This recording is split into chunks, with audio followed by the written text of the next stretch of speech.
Kabayan, karamihan dito sa abroad kabayan, karamihan. Okay, Tagalog is not bad. Tama, ang mga babae sa Philippines, mga pukpok, pokers para usan ng foreigner.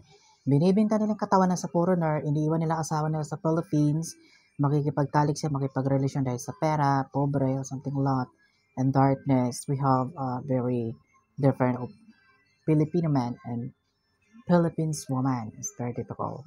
Kaya tinatawag ng Amerika ng foreign country ang Philippines ay taong mababa ang lipad. You know, something horrible. Nakikita mo ng mga artista sa Philippines, puro mga half foreigner and half Philippines and Miss Universe. Because OFW family, nakikipagpukpok sila sa foreigners pag